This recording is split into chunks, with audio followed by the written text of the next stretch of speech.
One of the most common questions that come up in pastoral ministry today is, how do we deal with the smartphone?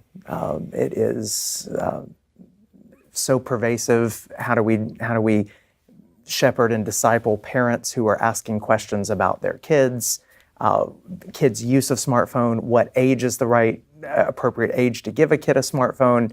What do you do when your middle schooler doesn't have a smartphone and everybody else in their class has complete internet access all the time, virtually lives online?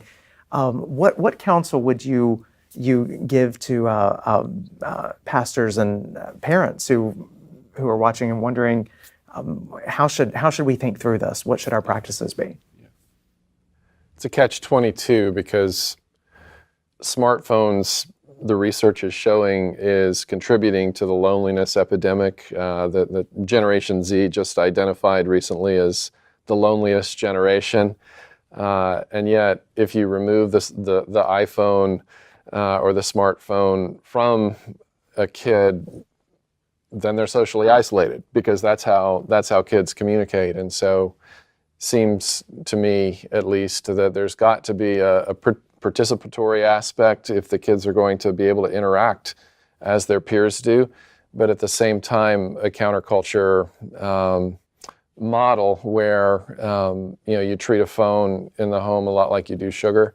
In moderation, it's not going to destroy you, but if it becomes a gluttony issue, it could lead to all kinds of health problems. And so I think for us, I don't know about you with your kids, but for us, it's been a challenge to help our kids think counterculturally, because it's such an enmeshed thing. So I look forward to hearing what you guys say. What ages are you thinking?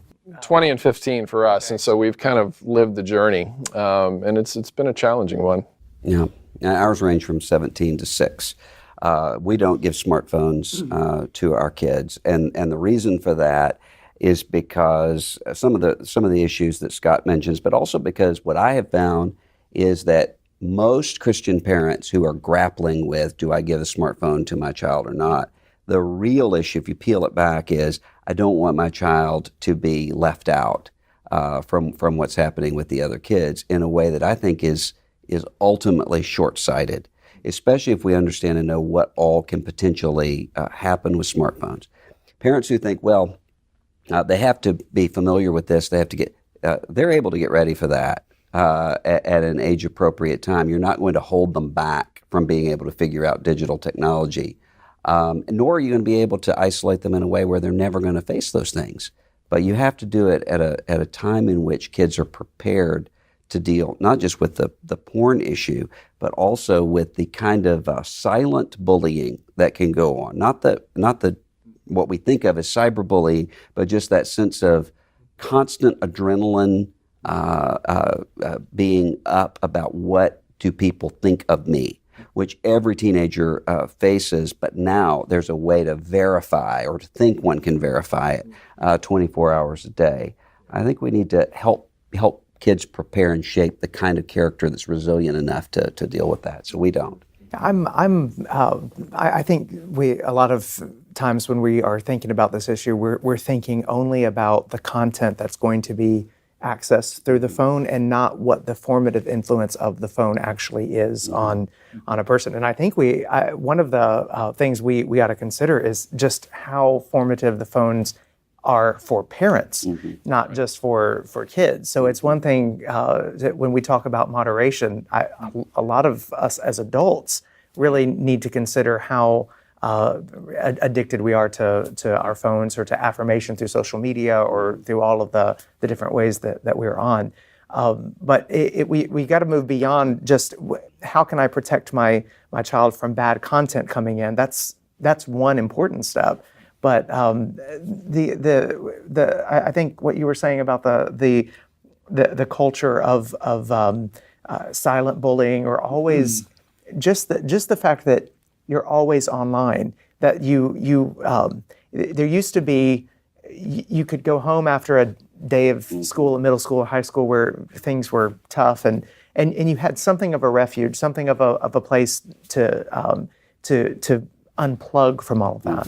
But with chatting and texting and everything that is going on now for the life of a teenager, you go from one world to another world, and there's virtually no off. And I do wonder if that has contributed some to the loneliness, the feeling of loneliness and the epidemic. And you say, if everybody is out there all the time and connected, how could we possibly feel lonely? And the answer to that is the portrayal that kids are learning to put online is not, they know that's not really me deep down, right? And so they feel, if they feel affirmed, the affirmation is hollow because, well, they don't see all of me.